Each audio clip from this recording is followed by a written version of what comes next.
Welcome to Deadline, exciting, vibrant, intelligent discussion where politics and media meet. I'm Kerry Campbell. On our show today, 2012 elections, presidential primaries roll, Romney, Ron Paul, Santorum running the Republican competition, all still standing. And from the Green Party's leading candidate, Dr. Jill Stein keeps coming in first in the Green presidential primaries. We'll critique the media coverage. Gas prices are up, media myth-making too. And we'll talk U.S. foreign policy. Afghanistan's President Karzai calls for U.S. troops to go home. Will U.S. voters? And we have a great show for you today. You do not want to miss a second of this. Our guest on the show, Kevin Martin. Kevin Martin of Project 21, the national leadership of black conservatives. Kevin Martin, welcome. Thank you. Robbie Dijou. Robbie Dijou, identified by the Center for Progressive Leadership as a new national leader. Robbie Dijou works for the Peace Action Center, Washington. Welcome, Robbie Dijou. Thank you. Richard Manning. Richard Manning of Americans for Limited Government, served in the George W. Bush administration. Welcome, Richard Manning. Glad to be here. And via Skype, Richard Winger. Richard Winger is the publisher of the blog Ballot Access News, perhaps America's foremost expert on U.S. ballot access. Richard Winger, welcome. Welcome all. To start off, something big here, Robbie Dijou, the elections. Roseanne Barr is in California today doing her first event for promoting other candidates. Do you expect big things from her? I think she is going to shed light on the Green Party's positions, right? She is definitely one of the most prominent Green Party members in such of the idea of celebrity status. And I think that's what she's doing right now. She's bringing up the fact that there is a third party in this country, a very vibrant third party that has made very good inroads on a grassroots level and is now, once again, trying to bring that grassroots energy to the national stage of politics. Mr. Manning. Well, as long as she doesn't sing the national anthem, I think everything will be okay. She's a, I think she's had some statements in the press that certainly are provocative, and the fact that she's standing up for the Green Party, combined with some of the statements she's made, which quite honestly were offensive to a large majority of Americans, really could create some real stir in terms of bringing attention to what the Green Party stands for, and might not work in their favor. As a registered independent, I'm all for third parties. I'm a registered independent in the state of Maryland. I believe in that in some ways both of the major parties are politically broken, and that the nation needs a alternative party. Not saying it's the Green Party, that there's a constitutional party, but we need other parties in this country to really balance out politics. I think a lot of people are upset because they don't see politics as including them. So I think those other parties will continue to grow as more of the voters, the younger voters, basically stake their independence in things. Richard Winger joining us live via Skype from San Francisco, California, the publisher of Ballot Access News. Richard Winger, how is ballot access looking for the third parties, for the Green Party right now? Now, people around the world may not know that each state in the United States has a different criteria to get on the ballot. Of the 50 states, how many states are third parties on the ballot right now in the presidential cycle, Mr. Winger? The Libertarian Party is on the ballot in 30 states right now. I just want to add, I have a news Google alert for Green Party, and that brings up a lot of foreign Green Party news. And every time I see a news story about a Green Party in another country, and there's a lot of them, it's always about what is the Green Party doing politically? What stance is it taking? What ideas is it putting forth? You never see a foreign news story about the trouble the Green Party has getting on the ballot or getting into the debates. But in this country, practically every news Google alert for the Green Party is talking about how they're struggling to get on the ballot or into the debates. It's shocking. This country thinks of itself as one of the most democratic countries in the world. And when it comes to the treatment of small or new parties. It's just the opposite. We're about the only country in the world that holds itself out as having free elections in which we squish all parties except the favored two parties. Mr. Manning, is Mr. Winger correct? Is he correct? Well, I think there is definitely a bias toward the two-party system. Our system is different in that we're not a parliamentary system where you have minor candidates being able to actually have a voice in if they get elected, they've got to caucus with somebody. We have seen people like Joe Lieberman, who left the Democratic Party, ran as an independent, and was successful running for U.S. Senate in Connecticut. We're seeing Angus King in Maine, who is looking at mounting an independent run for Senate. So independent candidates can succeed in this country. Whether or not people are going to embrace a third party, whether it be a Tea Party, a Libertarian Party, or a Green Party, I'm not certain. But I do know that independent candidates can and do win in this country. And then they come to Washington, they decide who they're going to caucus with, which side they're going to choose to sit with and try to make policy. Mr. Martin, go ahead, Richard. I'm glad you mentioned Connecticut and you mentioned Joe Lieberman. Connecticut has a law for public financing for candidates for state office. It was passed in 2006. Every candidate running for state office in Connecticut needs a certain number of private contributions. But if you're an independent, you also, besides raising the money, you have to get signatures of 20% of the electorate to get public funding. And Lowell Weicker, who was elected as an independent governor of Connecticut, testified in this case that if that law had existed when he ran, he couldn't have been elected. And the Green Party brought this case. We won in U.S. District Court, but the Second Circuit reversed, upheld the law, and the Supreme Court refused to hear it. So if even Lowell Weicker says Connecticut finance laws stop independence for state office, you got to believe him.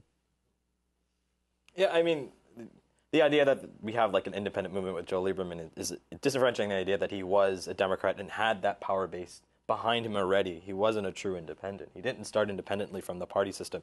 He chose to leave the party system just because he had fundamental differences with the Democratic Party and sided more with the Republican Party. And his way of keeping that middle ground in Connecticut, which is generally a blue state, was to become an independent. Mr. Martin. Yeah, I think that this idea basically goes back to what Tip O'Neill once said, on election day, all politics is local.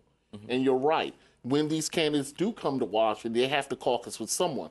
They need the money and everything like that. And like I said, the money is the most important thing in politics these days. You got to buy the advertisement. You got to get your name out there. I mean, kissing babies and shaking hands is one thing, but news ads and things like that.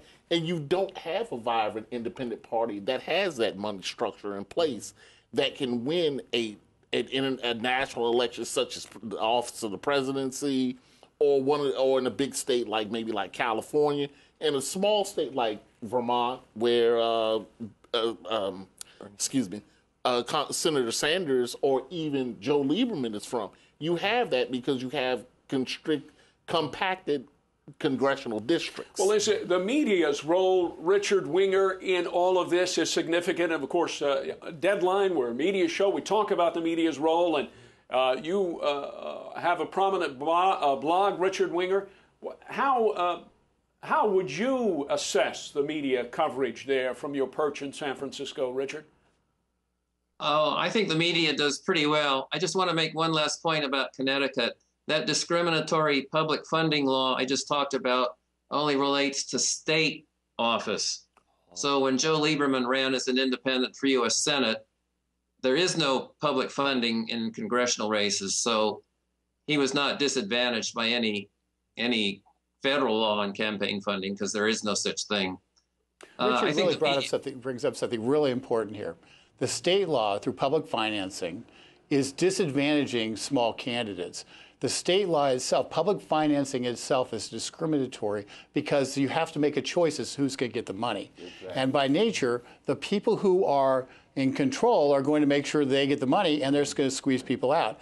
So in fact, people who advocate for public financing of elections actually are advocating to squeeze out and have control over who gets to participate. You'd be far better off with a system that allowed for people to raise the money they needed to without restrictions. So if somebody could raise the money from 10 donors, but they had a viable case to make, they could get out and make the case, and the voters could decide. It created a much more democratic system. And so it's ironic that those who push for public financing actually are pushing for something which would, in fact, keep a Green Party candidate off the ballot. Hold, settle down, fellas. I knew this was going to be a great show. This election is going to resolve on one key question among many, and that is, what kind of a job has the incumbent done? Has Barack Obama performed? We went out on the street. Manny Ravello, our correspondent, went out on the street today and asked folks, has Obama done a good job? Are you satisfied with his performance? Let's hear what they said. He hasn't closed down Guantanamo, for one thing. I'm totally against him continuing the war in Afghanistan. I know it wasn't his war, but when he took office, he continued it, and he increased the troop levels there through the surge, so he made it his war. And I think that there's absolutely no foreseeable end to it. There's nothing to be gained by staying there, and he should pull the troops out without waiting for his election or re-election. We always have big hopes when someone campaigns on the promises. I'm a realist. I knew that he couldn't meet all of them. I'm a little disappointed in some of the things that he didn't do, but I also understand he had enormous challenges, and I think he did as best he could considering what he was up against. No, I think he's done a good job. It's a difficult job being president. He's met my expectations. So, I like what he's done. He's met my expectations, although I think he made a mistake on the health care issue and shouldn't have pushed it that much. Richard Winger in San Francisco, some of the folks there talked about a hot topic, and most opinion polls do indeed show that a majority of Americans favor bringing the U.S. troops home. Something I know that over the years, Richard, on Ballot Access News, you have frequently written about is with the dominance in the media of the two larger parties, there aren't these other voices. Even when sometimes, oft-times, in fact, a majority of people in the country support an opinion. Take off on that subject, would you, for me, Mr. Winger? Well, I think the media does a pretty good job. What's most hurtful is the presidential general election debates, which are under the control of the Commission on Presidential Debates, which is run by a former national chairman of the Republican Party and a former national chairman of the Democratic Party. Their rule that you can't get into the debates unless you have 15%, that's what kills us. In our neighbor countries of Canada and Mexico, we have had 4-party national debates, 5-party national debates. If we could just break that rule, you would see a total upturning of elections in this country. Mr. Martin, I heard you seconding that. Yes, I do, because as I said earlier, image is everything. Okay, and if you can't get your message out there, no one knows you exist. Yeah. Okay, I can tell you all day long the peanut butter and jelly sandwiches taste good, but if I can't produce a commercial telling you with a little child go, good, how would you know? You're taking my opinion. But if these candidates are allowed to be in the debate, I think Americans, you would see more and more Americans taking part in the process. And just to second that, if you ask an average American what is the main Green Party stance on anything, they wouldn't be able to tell you. All they will tell you is that, they have no chance of winning, so there's no point of talking about them.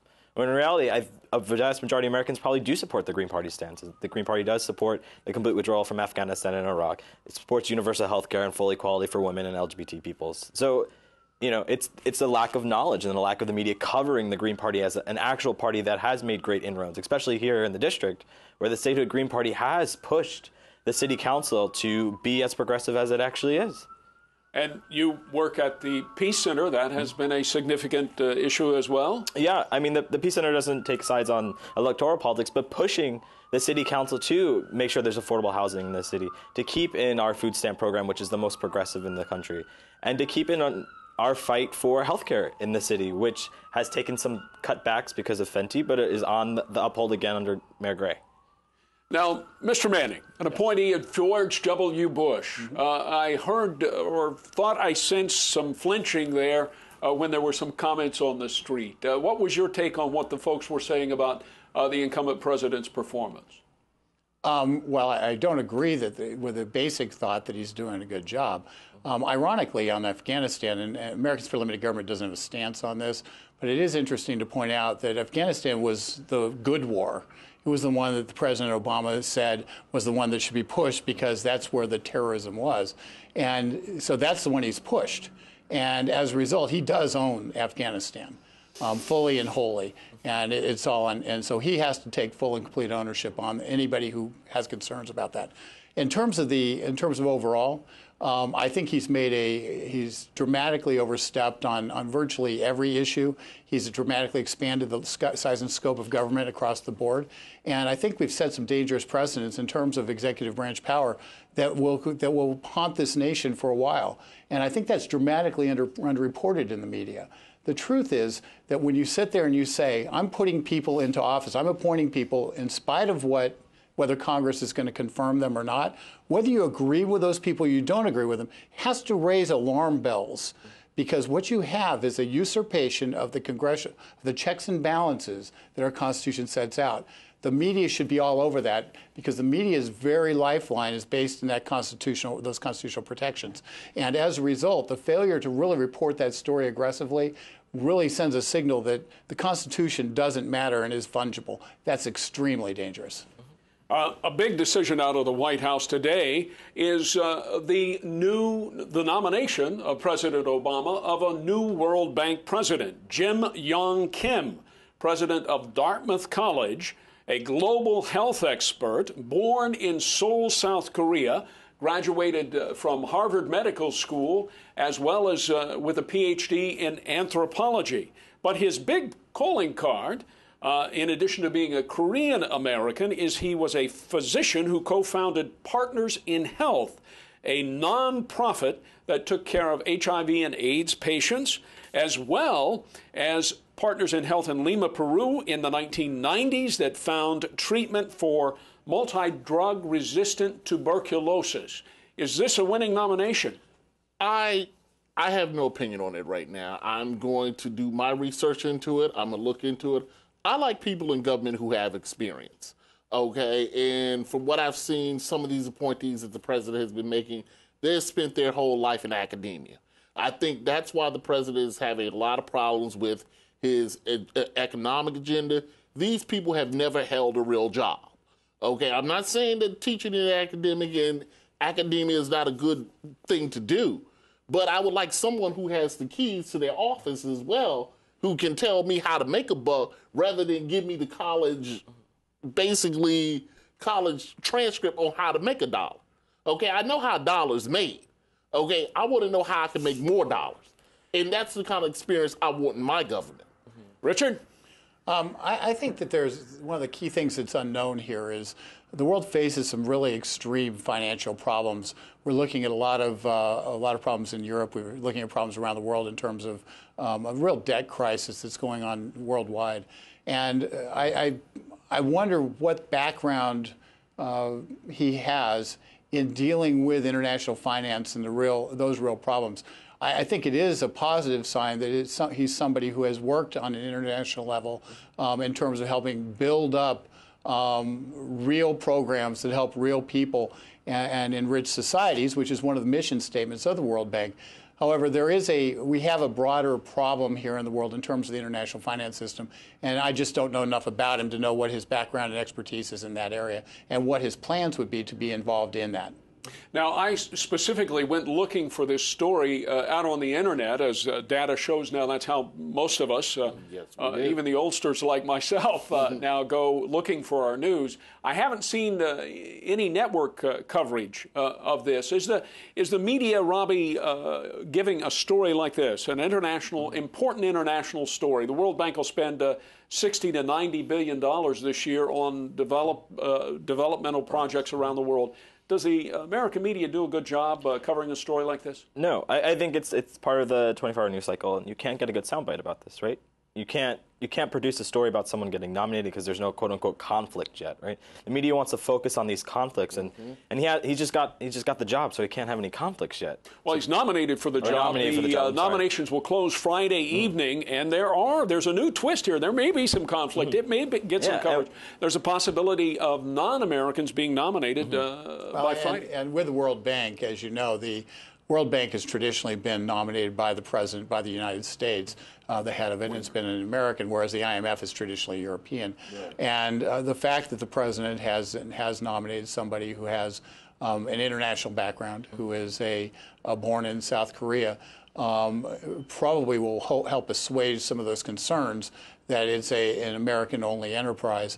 Having said that, it is once again, when you go back to it, ultimately the World Bank has certain responsibilities, and we really need to vet whether or not this is a good nominee beyond just the sound bites. Right. And the truth of the matter is, you're not going to see that on the nightly news. If you're interested in it, you'll read about it on the internet, and groups like Robbie's and mine and Kevin's are going to investigate, write on it, and perhaps provide people with perspectives from diverse perspectives. Let me go to Richard Winger in San Francisco at Ballot Access News, gentlemen, and we'll get right back to you. This is exactly why we invited you. We want that energy. Richard Winger, why does draw a connection here for me between ballot access for the third parties and media coverage? Are there lessons here, Richard? Well, I think maybe you've got a very bright idea in your head about that topic that you should just say it yourself. Nothing really strongly pops into my mind when you ask that question. I think the media does a fairly good job covering election campaigns, but I think you've got something you want to say. Why don't you say it? Well, Richard, we wanted to be sure to include you in the conversation. And go ahead, Mr. Mark. I think the problem here is with the 24-hour news cycle is the reason we haven't heard anything about this story because they haven't come down on their respective sides. MSNBC is going to say one thing, Fox is going to say another, the nightly news is going to say this, the print media is going to say that, the internet's going to say this. Believe me, I write these blogs, okay? And I read these blogs, and everyone's going to have their personal opinion. And I'm sorry, a lot of news today is the writer's personal opinions, his political opinions, those political opinions from over there. A poll will say this, a poll will say that. You can get a poll to say anything. I can get a poll to say doo-doo sandwiches taste good, but that's not true. But at the same time, you got this nomination. Kevin, I wouldn't know if that's true or not. I'm just saying, but for real, you will get so many people in the press who will take this nomination, inject very little news, put more of their political opinions into it, or their personal opinions, and the American people will be confused. But Robbie, give us your analysis. But nor will you see the mainstream media covering the actual effects of the World Bank and the IMF, and talking about why there's such an AIDS crisis in Africa and what the connections is to the IMF and the World Bank, and why that there's now severe problems with breastfeeding mothers because of Nestea coming in the 80s under the guidance of the IMF and the World Bank and flooding the markets with cheap breast milk, and then cutting that subsidy and then skyrocketing prices at a point where women were no longer naturally producing breast milk and caused some of the great famines of the 80s. But at the same time, that won't be discussed. What we'll discuss is that he's a Korean American who is a professor and who is in academia, but we won't discuss, well, what is this organization he's getting involved in, and what is the actual effects of the IMF and the World Bank on the people of the world. Let's give on the street. Let's see what the people say about the media. On American TV, you're going to get a lot of stuff about the bridegroom who disappears on the cruise ship from their honeymoon, or Amanda Knox, or other things like that. When I want to know what's going on in the world, I watch Al Jazeera and listen to the BBC. And, you know, you have to get your news from a bunch of sources. I think you have to go to different sources because basically I read the newspaper and I watch MSNBC, and so I'm getting one-sided view of it. You know, I do think that the media has a bias. I don't think anybody gets any good sense of reality by watching our news here. I do listen to NPR, which I think helps, but largely I read, listen to NPR, think on my own. But no, mainstream media, forget it. oh, you're not getting all the information if you're watching the news. You got to watch other things. You got to watch, I guess, foreign news outlets. I think at this point you have to do your own research to really get the full story. And I basically said that. A lot of people today get their news from the internet or other foreign sources. I watch the BBC all the time. I've even watched Al Jazeera. American news, like right now, and the big thing in the American news is the Trayvon Martin thing, okay? I have watched 3 different nightly news in all the cable networks. I get so many different opinions. Well, he's this, he's that, he was this youth, he was that.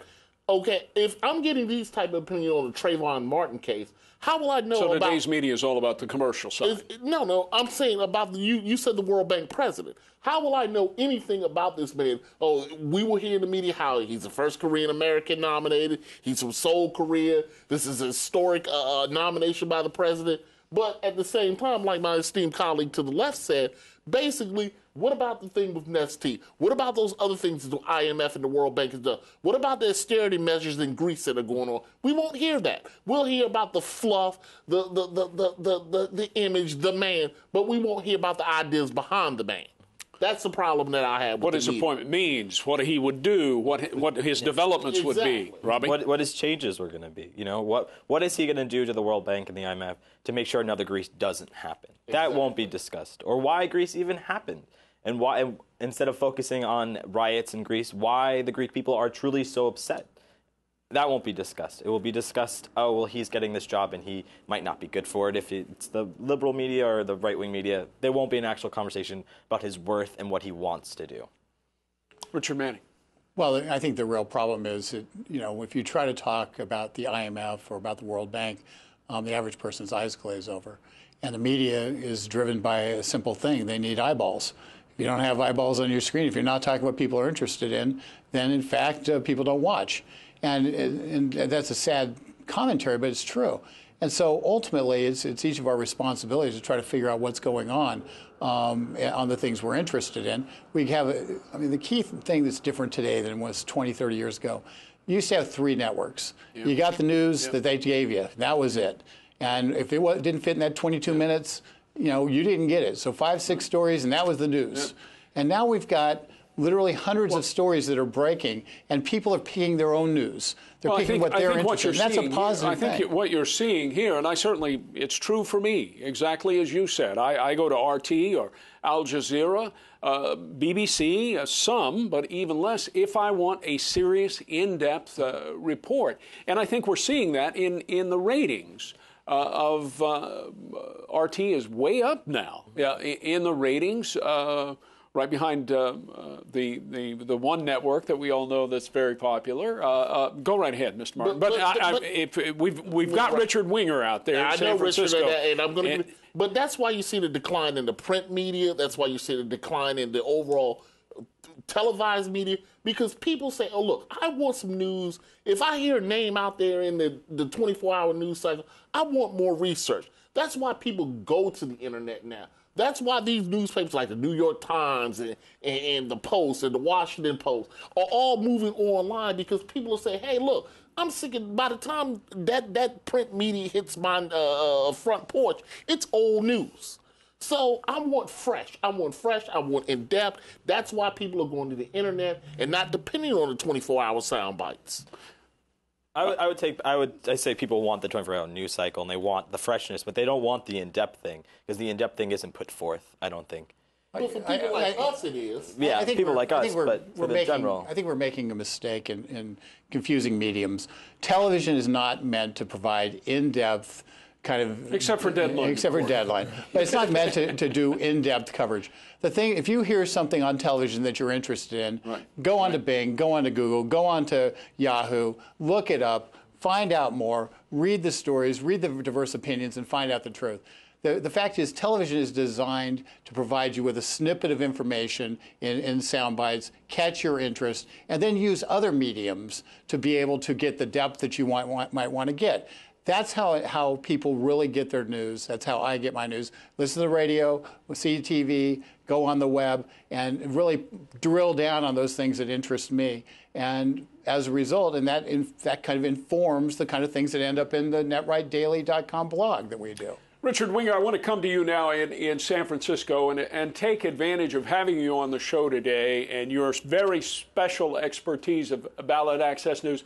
What, for the media and for the election cycle this year, what's the most important ballot access news that you have for us? Well, I think I'll deflect that slightly. If Buddy Roemer gets the Americans Elect nomination, and if Gary Johnson gets the Libertarian Party nomination, and if former Congressman Virgil Goode from Virginia gets the Constitution Party nomination, that'll be the first presidential election in U.S. history in which 5 parties have a nominee who's either been a governor or been a member of Congress. In other words, 5 parties will have a presidential nominee who really could do the job. And that's very exciting. And we'll just have to see if the media does catch on to that. The 2012 could be an entirely new kind of presidential election. Now, Mr. Manning's party, the party of George W. Bush, had a Hollywood actor who became president. In your list there, wasn't there one you left out? Well, he was a governor also, of course, before he was presidential candidate. How many, Richard, how many states are there? Can you give us a quick rundown of how many states the parties are on the ballot, and what are some of the significant deadlines coming up? And we should mention that we're talking here in ballot access, we're talking thousands and thousands of signatures in various states, each state different requirements to get on the ballot. What are some of the significant deadlines coming up, Richard? Well, in 1983, the U.S. Supreme Court ruled in Anderson versus Celebrezze that early petition deadlines, at least for presidential candidates, are unconstitutional.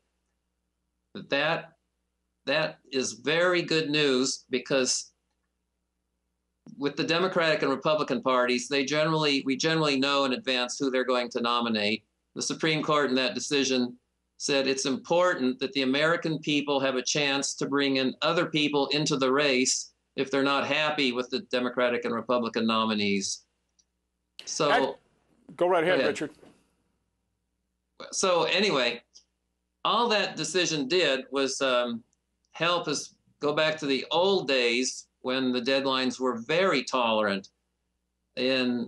In the beginning of ballot access laws, most states had an October deadline for getting into the race. Robert La Follette didn't declare as an independent progressive in 1924 until July 4th, and he got on the ballot in every state but one. So it's an old ability of the voters to do something late in the season. You know, the Republican Party was not founded until July 6th, 1854.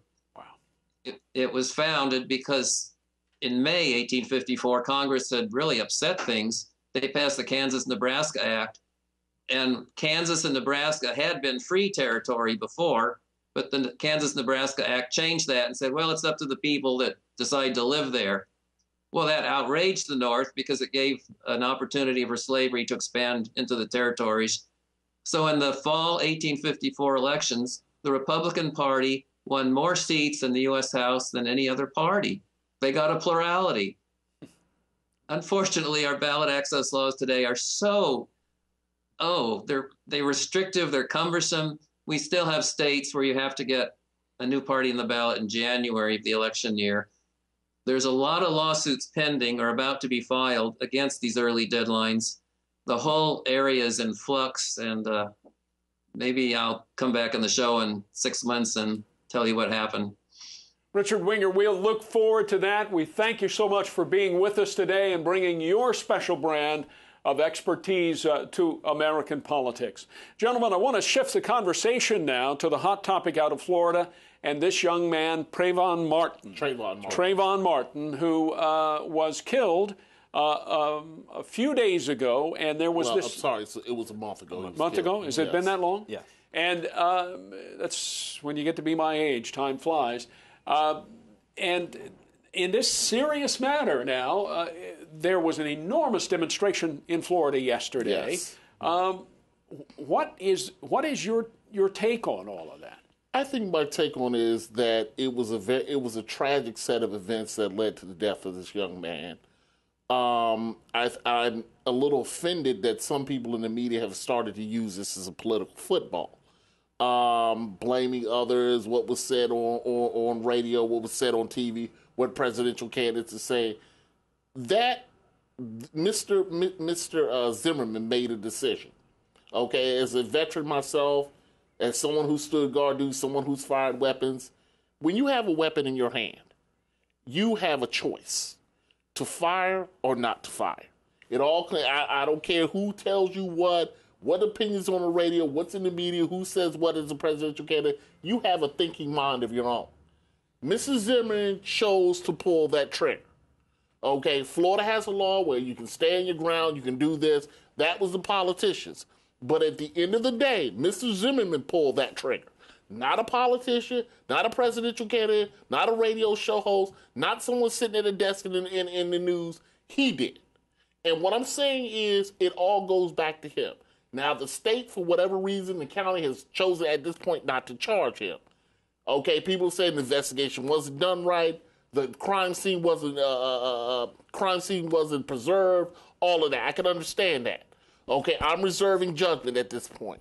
But as I said, Mr. Zimmerman has to live with that choice that he made, that anybody who's a gun owner, myself included, has to make every day when someone crosses a threshold that you consider your property.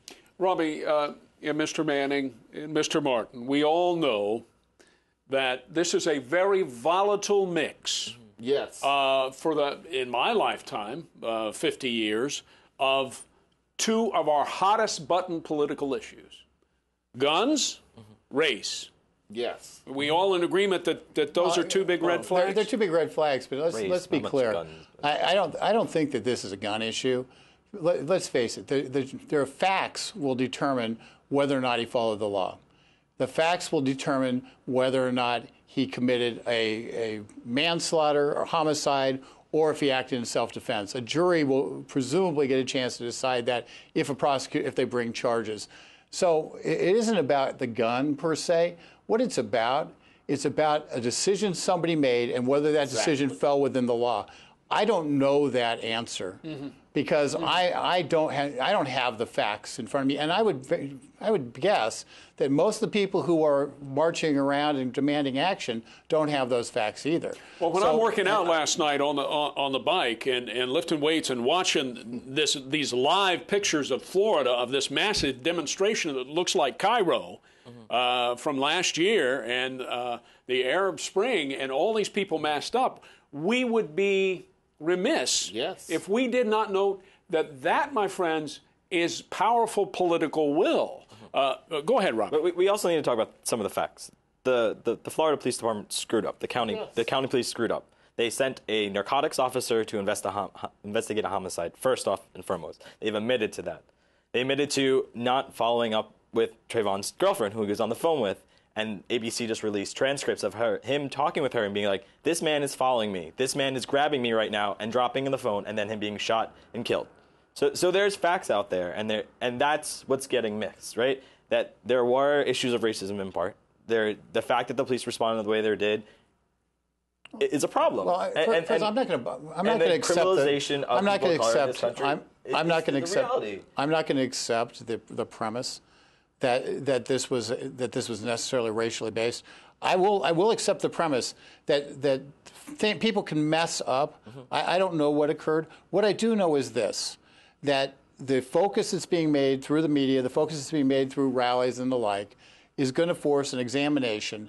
And what I hope occurs is that we get to the bottom, we get the facts, and that justice is done. And that Mr. Zimmerman gets the same protection that we provide to people who commit any other crime. I'm not talking about Mr. Zimmerman shooting Trayvon. That is, to me, I don't know. From the little transcript that I heard on ABC between Trayvon and his girlfriend, it seemed like an altercation was happening for whatever reason. What is racist is the fact that the police didn't respond properly. You don't know that. The fact that the media didn't cover this for over a month until there was a huge outrage from the public about it. But now, wait a minute. I have to stop you right there. We live in Washington, D.C., okay? We have gun violence all the time. Yes. We have black-on-black crime. Yes. We have crime that goes beyond the race of a person. Why are people not out in the street marching? We had a 6-year-old girl killed in Chicago recently.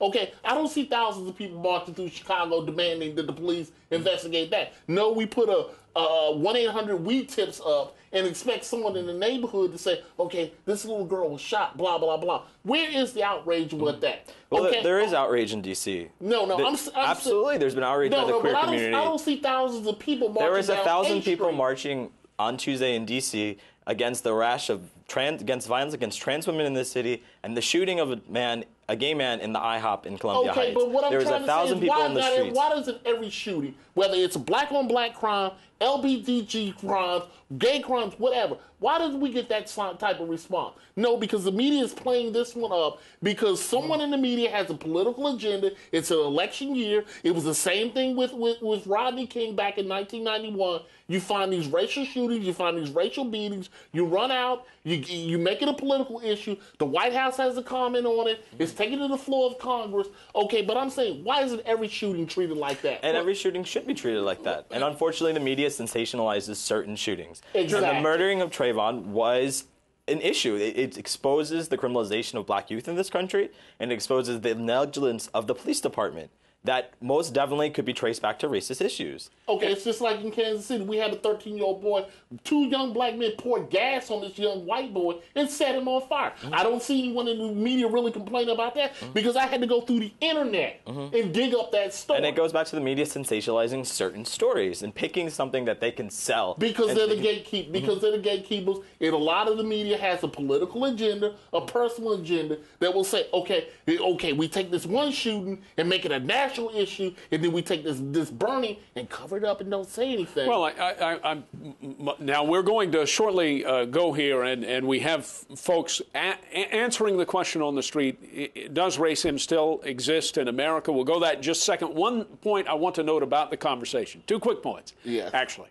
One is that you meant Al Sharpton, who has his own TV show. No. I don't mean Al Sharpton. I have seen it reported one way on MSNBC, one way reported on Fox, one way reported on CNN, one way reported on MSNBC, ABC, all the alphabet networks. Reverend Al was the only one I saw down there with the TV show yesterday, with a live TV show. No, but I'm saying I saw it on CNN, I saw it on Fox. Okay. Sean Hannity has covered it. All these other people have covered it. Right. It's covered in a different way by different media. It's a similar message, Mr. Martin, to what you said earlier when we were talking about elections. If you're a candidate, you have to get your message out. Right. And if you're a family, let's say we were this young man's family, and we wanted something more done than was done, that same message needs to get out. And in this case, through whether it's Reverend Sharpton or whomever, organizations have taken a role to get that message out. Can we agree that that's... I do find Reverend Sharpton's going down to Florida somewhat ironic, since he went out and created the whole Tawana Brawley situation, defamed a police officer in the process, had a court find him guilty of said, and never did pay the fine that he was forced to pay. So for him to go down and try to sensationalize this has a real bad smell about it. But having said that, it doesn't mean it shouldn't be sensationalized. It just means he's ill-equipped to be the person to do so. All right, let's go out and let's see what folks on the street right here in Washington, D.C. say. Does racism still exist in the United States? Well, I don't think that white parents worry at night that someone will shoot their teenage sons just for walking down the street. And so as long as that's true, we can't say that we're past race. But I think the Trayvon Martin case is about much more than race, because it's about the effort that is going on to actually make our society much more violent, not less, more, by changing the law. And this is one of the first examples of why that may be a bad idea. Yeah, I think racism has been suppressed for a while, but yeah, incidents like this are definitely going to bring it up to the surface. Oh, yeah. Yeah, had the situation been reversed and the shooter been African American and the victim been white, it would have been a very different situation.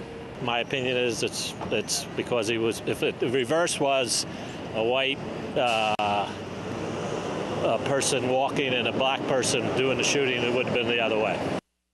All right, Mr. Manning, I want to come right back to you and make sure that you're included here. It seems like to me you had something else you wanted to say. Well, I actually have a little bit of expertise on the Florida gun laws. I was an NRA lobbyist in Florida back in the 80s and 90s, so I know a little bit about it. The fact is, in Florida, one gentleman wanted to talk about the gun issue per se and the increased violence. He was kind of alluding to that. The truth is, when people got the ability to carry concealed in Florida, the actual homicide rate was cut in half. In fact, the homicide rate aren't homicide rates across the country dropping dramatically? Well, they have dropped dramatically, but here's the key.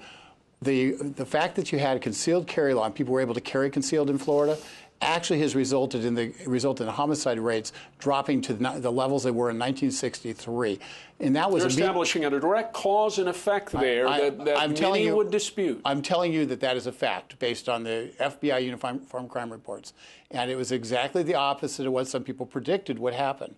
So what you actually have is the concealed carry laws in Florida are actually making it safer for people in Florida, and the homicide rate has been reduced. That's a fact. It's not disputable. So are you saying, sir, you oppose Second Amendment rights? No, I support it. Concealed carry laws make sense. They work. Mr. Martin, I'm sorry. And I think one of the other reasons, and I always say that when media, you have to watch the left hand, you have to watch the right hand as well as the left hand.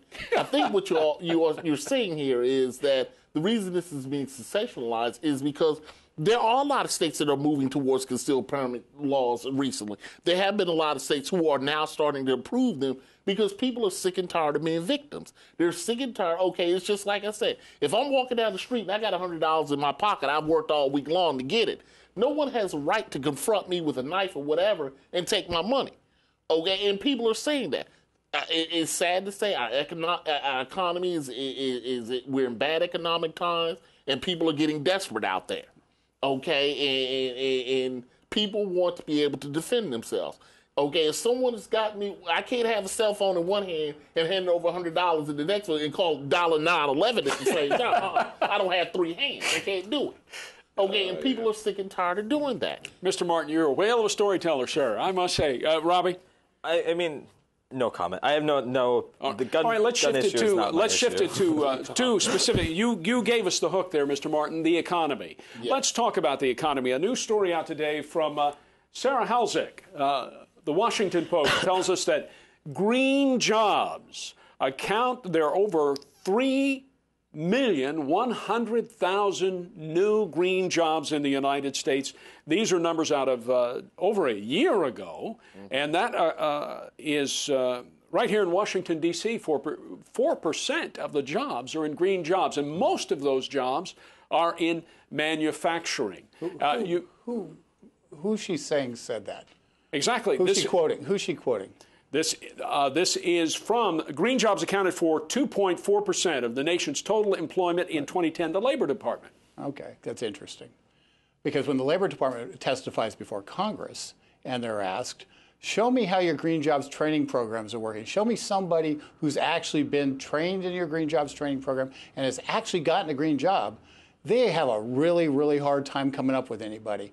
The truth is that the green jobs training program. I think Robbie's saying he knows somebody. I know a whole collection. Well, you Veteran probably Green Jobs out of Colorado has trained thousands of veterans for returning from active duty in Iraq and Afghanistan in green jobs. And what are those in jobs? Rebuilding and restructuring houses to be fit into the green economy. So building solar panels, redoing installation, installing geothermal water coolers, that kind of things. And there's thousands of them being trained, and the vast majority that I've talked to have jobs in that field and are working in that field. And ironically, when the Department of Labor is asked specifically to come up with them, I'm sure they'd love to talk to all these people who've been trained, because the truth of the matter is they can't come up with them and present them before Congress.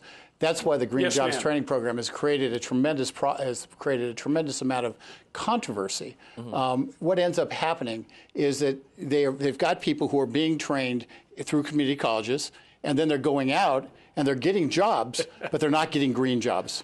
Well, right here it says, Mr. Manning. I mean, the Labor Department report. You ask who? I told you that manufacturing accounted for the greatest number of jobs. And you asked for an example. I've got to give you one. Come on over to the house, my house, and look at 51 solar panels on the roof. Mr. Martin, go ahead. See, first of all, the Labor Department is only fitting the narrative of this administration. Okay, like I've always said, I can say doo-doo sandwiches are good.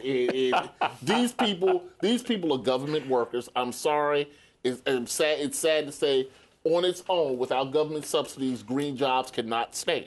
No one wants the Chevy Volt. We put money into that. Just like the oil industry couldn't survive without but the oil industry, subsidies it receives. One thing that the oil industry does do, it does provide jobs. It does provide in the community. Okay, President Obama just went out to New Mexico. The number is 2.2 million private sector jobs. Now hold on. Now I'm going to answer this. It's just not credible.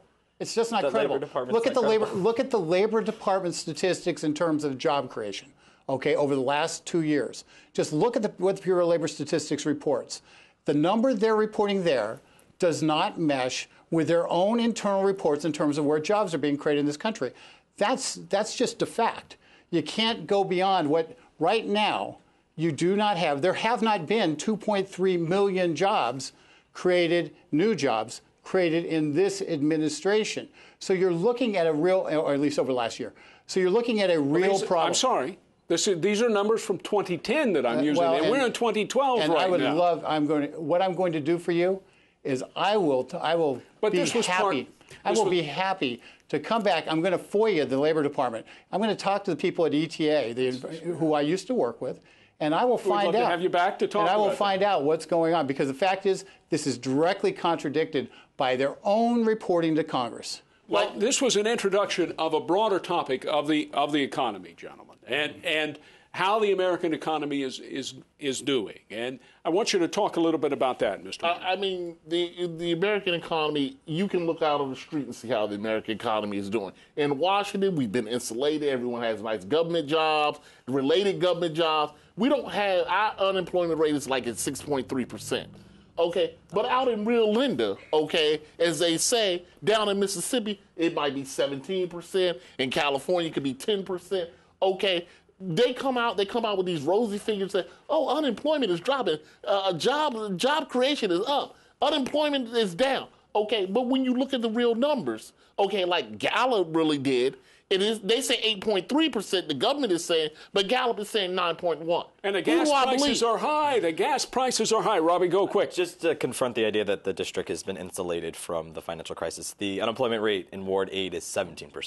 Okay, so the district... Go to Anacostia. And in Ward 5, it's 7%. We want to go to the street and have folks talk about that perennial rough and tumble rising gas prices. Of course, Americans on the street, I'm expecting they're going to be happy about this. Let's find out. I don't think so. I live in San Francisco. I don't have a car, but I've definitely noticed gas prices going up. I've seen people somewhat frustrated by it. Yeah.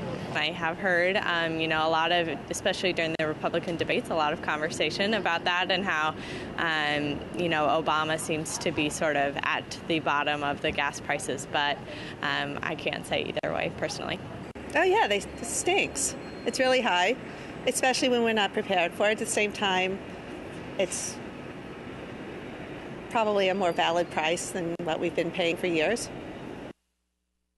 Now, much of the media has been reporting that the high gas prices are a direct result of speculation by the folks up on Wall Street, or the banging of the potential conflict in the Middle East.